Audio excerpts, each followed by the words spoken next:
마치 성벽처럼 외관을 격벽으로 둘러친 미 해군의 스텔스 구축함입니다.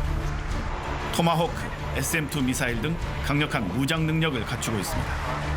길이가 180m에 이르지만 레이더엔 어선처럼 잡힙니다. 레이더 반사면과 특수 페인트 같은 최신 스텔스 기능 덕분입니다. 또 다른 첨단 전함, 무인 수상함들도 처음으로 림팩에 참가했습니다. 스텔스 구축함이 지휘선 역할을 하고 무인 수상함들이 정찰과 근접 타격을 하면 이른바 유령 함대로 시너지를 냅니다. My job is to find the best way to use unmanned platforms and how to integrate them tactically with manned platforms. 장갑차가 포탑을 드러낸 채 거친 파도를 헤치며 상륙합니다. 한국형 상륙 장갑차에서 해병대원들이 뛰어나와 돌격합니다. 다국적 해병대가 연합작전 능력을 키웁니다. 미군 다음으로 많은 병력을 파견한 한국의 해군 훈련단장은 8개 나라 함정과 1000여 명을 지휘하는 강습단장을 처음으로 맡았습니다. 그만큼 대한민국 해군의 위상이 높아진 것이고 세계 안보에 기여하는 우리 대한민국의 역할 또한 증대되었다고 볼 수 있겠습니다. 이번 림팩 기간 미국에선 항공모함 에이브라임 링컨함이 참가했고 한국은 대형 수송함 마라도함과 이지스함인 세종대왕함이 나섰습니다.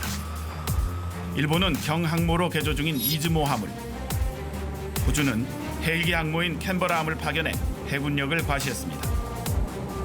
림팩이 특정 국가를 겨냥하지 않는다고 하지만 이번 훈련에 초대하지 않은 중국과 러시아를 우선 염두에 두고 있다는 게 일반적인 해석입니다. The range of partners that are included in this exercise as well should also send a message of solidarity to any would-be actors that would upend the international rules-based order.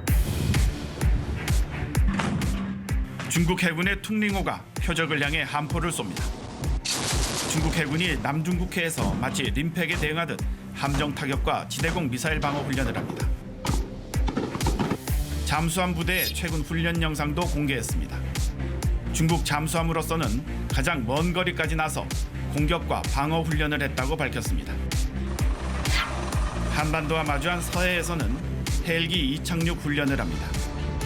헬기로 주 야간 정찰은 물론 상대의 잠수함을 공격하는 능력도 갖춘다는 겁니다. 下步我们将紧盯攻击敌海上目标、海上反潜等高难科目，为部队随舰执行多样化任务打下坚实的基础。 중국은 지난달 항공모함 푸제남을 진수했습니다. 랴오닝과 산둥에 이은 중국의 세 번째 항모입니다.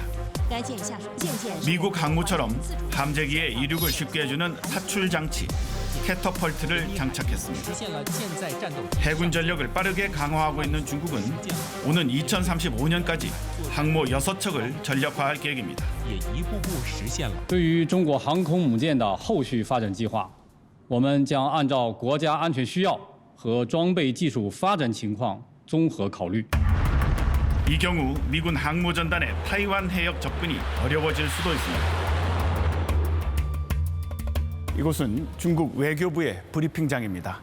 최근 중국 외교부 대변인의 타이완 해협 관련 주장은 중국 인근 해역에서의 항행의 자유에 대한 관심을 다시 한번 촉발시켰습니다.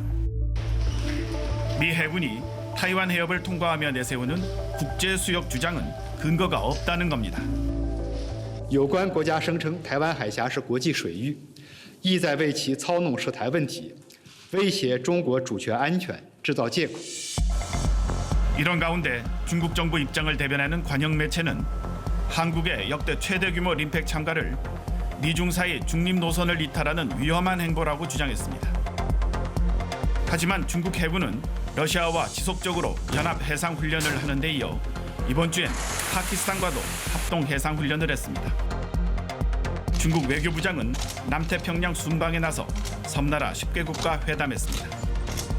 단순한 외교 관계 강화를 넘어 이들 국가의 해군 기지를 확보할 경우 괌의 미군 기지와 쿼드 회원국 호주가 압박받을 것이란 우려가 제기됐습니다. Under Xi, China has changed its position. It is more forward-leaning. It is more aggressive. 서방과 중국 러시아 사이 전략 경쟁의 긴장 수위가 태평양에서도 높아지고 있습니다.